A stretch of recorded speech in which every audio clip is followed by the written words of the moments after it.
हमारे साथ है कुशल, आईटी सेक्टर की दो दिग्गज कंपनियों के आ चुके हैं रिजल्ट्स, टीसीएस और इन्फोसिस दोनों में मुकाबला करवाने के लिए तैयार है कुशल करवाइए मुकाबला।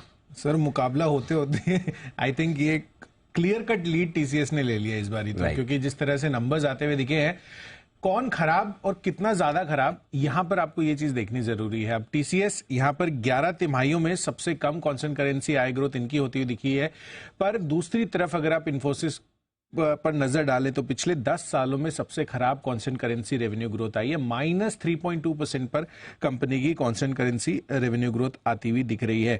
इनफैक्ट दोनों ही कंपनियों ने ये कहा है कि यूएस में खासकर पूरे के पूरे नॉर्थ अमेरिका रीजन में ही सबसे बड़ा दबाव इनको अभी आगे नजर आ रहा है, और जितने भी क्लाइंट से ये बात कर रहे हैं उसको लेकर यहाँ पर आगे भी दिक्कतें जारी रहने की अभी आशंका लगाई जा रही है।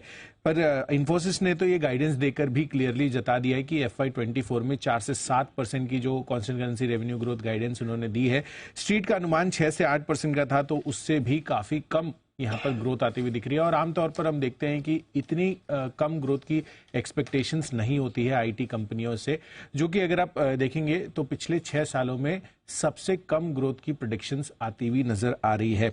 यही नहीं, आप देखिए यहाँ पर तिमाही आधार पर Q4 में जहां पर नेट 821 एम्प्लॉइज एडिशंस हुए हैं टीसीएस में, यहाँ पर तिमाही आधार पर Q4 में 3611 एम्प्लॉइज बाहर जाते हुए दिखे हैं, यानी कि यहाँ पर कम हुआ है टोटल एम्प्लॉई हेडकाउंट।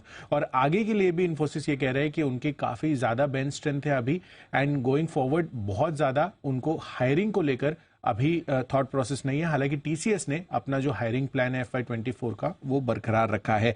और अंत में अगर आप ब्रोकरेज हाउसेस की देखेंगे जो राय आती हुई दिखी है, सभी ब्रोकरेज हाउसेस जब टीसीएस के नंबर्स आए थे उन्होंने अपनी जो रेटिंग है वो बरकरार रखी है, और लक्ष्य मामूली 20 से 125 रुपए तक ही काटे हैं। जबकि अगर आप इन्फोसिस को देखें तो आज सुबह भी हम इस पर चर्चा कर रहे थे, 9 में से 6 ब्रोकरेज हाउसेस ने यहां पर अपनी रेटिंग को डाउनग्रेड किया है, और लक्ष्य भी सिग्निफिकेंट काटे हैं, 150 से 520 रुपए तक काटे हैं। और ऑब्वियसली स्टॉक प्राइस तो इस चीज को रिफ्लेक्ट कर रहा है कि किस तरह से टीसीएस वर्सेस इन्फोसिस में इन्फोसिस इस बारी इस तिमाही में गिरावट का जो कैंडिडेट है वो क्लियर कट सामने निकल कर आया है। तो खराब तो दोनों ही थे, कौन ज्यादा खराब है ये आपके लिए क्लियर है। Correct. और क्लियरली ज्यादा खराब अगर आप कर रहे हैं तो उस कंपैरिजन तो इन्फोसिस इस बार काफी आगे है। मुकाबला ही नहीं हुआ, बिना मुकाबले है ना, बिना वॉक ओवर वॉक ओवर चलो बढ़िया है, ठीक है।